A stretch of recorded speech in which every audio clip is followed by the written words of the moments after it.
بڑا مشہور و معروف تاریخ کا واقعہ ہے نادر شاہ درانی کا، جو واقعہ بادشاہ تھا جو مشہد مقدس میں جس کی خبر ہے، بادشاہ تھا جس نے بر صغیر پہ حملہ کیا تھا اور تخت طاؤس وغیرہ سب کچھ لے کے گیا. وہ مانتا نہیں تھا کسی بھی چیز کو، اہل بیت کو نہیں مانتا تھا. امام رضا علیہ السلام کے اس نے صرف روضے کو دیکھا تھا. جب دیکھا تو اس نے دیکھنے کے بعد کہا یہ کس کا روضہ ہے؟ تو لوگوں نے کہا کہ یہ آل محمد میں سے ہیں، ان کا نام علی ہے، ان کے والد کا نام موسیٰ ہے اور ان کا لقب الرضا ہے. کہا کہ صرف روضے کو دیکھ رہا ہوں تو ہیبت طاری ہو رہی ہے، میں ذرا اندر جا کے دیکھنا چاہتا ہوں، زیارت کرنا چاہتا ہوں. تو کہا کہ کوئی آداب زیارت بتا دے. میں تو مانتا نہیں ہوں کہ کیا آداب ہیں. کچھ علماء نے کہا کہ بھی آپ غسل زیارت کریں اور زیارت پڑھیں، اذن دخول پڑھیں، پھر اندر جائیں. تو ٹھیک ہے، اندر آیا، زری پہ دیکھا. کہا کہ واقعاً آج پہلی مرتبہ محسوس ہوا کہ اس امت کے اندر آل محمد کا کوئی مقابلہ نہیں ہے. یہ آل محمد ہیں. لیکن اس نے زری پہ ہاتھ رکھنے کے بعد ایک جملہ کہا کہ اے علی بن موسیٰ رضا، کوئی امکان نہیں ہے کہ میں ہندوستان جیسے ملک کو فتح کر پاؤں. بہت بڑا ملک ہے، بہت بڑی طاقت ہے، لیکن اگر جیت گیا تو جو کچھ لاؤں گا آپ کی بارگاہ میں ہدیہ کر جاؤں گا. آج تک امام کے خزانے میں تخت طاؤس اور نہ جانے کیا کچھ جواہرات موجود ہیں، سب کے سب نادر شاہ نے امام کی بارگاہ کے اندر پیش کیے تھے.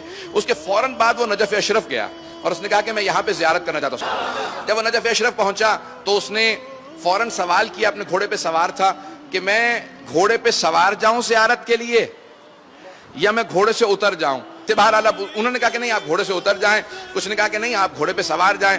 تو کہا کہ نہیں، اختلاف کیوں ہے آپ لوگوں میں؟ تو ایک نے کہا کہ بھی وہ بادشاہ تھے، وہ اپنے زمانے میں خلیفہ تھے، وہ انتقال کر گئے ہیں، شہید ہو گئے ہیں، اب آپ ابھی بھی بادشاہ ہیں تو گھوڑے پہ سوار جاؤ. اس نے کہا نہیں، اب جب اختلاف ہو گیا تو قرآن کھولو، جو قرآن کی فعال مجھے بتائے. اس نے ایک عالم کو بہت مانتا تھا کہ ذرا وضو کر کے فوراً میرے لیے قرآن کھولے. انہوں نے قرآن کھولا تو آیت نکلی فَخْلَعْنَ عَلَيْكَ يَا مُوسَىٰ اِنَّكَ بِوَادِ الْمُقَدَّسِ طُوَىٰ. اے موسیٰ تم وادی مقدس میں آ گئے ہو، جوتے اتار دو.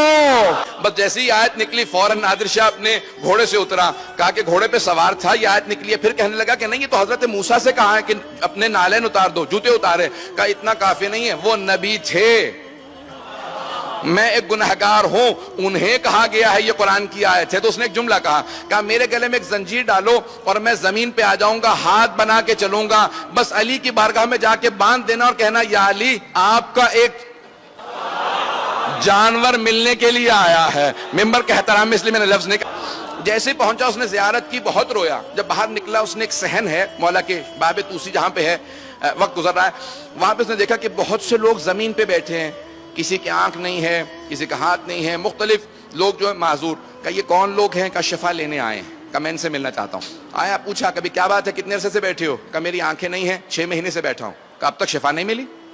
کہ نہیں. دوسرے سے پوچھا کیا بات ہے؟ کہ میرا پاؤں خراب ہو گیا، معذور ہو گیا ہوں. کہ پھر؟ کہ 8 مہینے سے بیٹھا ہوں. کہ شفا نہیں ملی؟ کہ نہیں. سب سے پوچھتا رہا کہ اتنے مہینوں سے بیٹھے ہو؟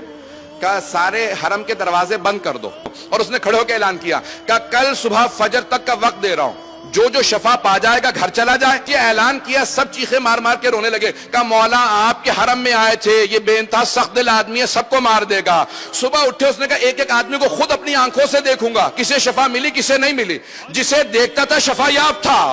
گرامی کا جسے دیکھتا تھا شفا یاب تھا. جو بات پیش کرنا چاہتا ہوں کہ تیری آنکھیں کیسے آ گئیں؟ کہ مجھے نہیں معلوم، 6 مہینے سے بیٹھا تھا، آج رات آنکھیں ملی. سب شفا یاب ہو گئے، سب چلے گئے. اس کے لوگوں نے پوچھا یہ سب شفا یاب کیسے ہو گئے؟ اتنے مہینوں سے بیٹھے تھے. کہ علی دینا نہیں بھولے تھے، یہ مانگنا بھول گئے تھے.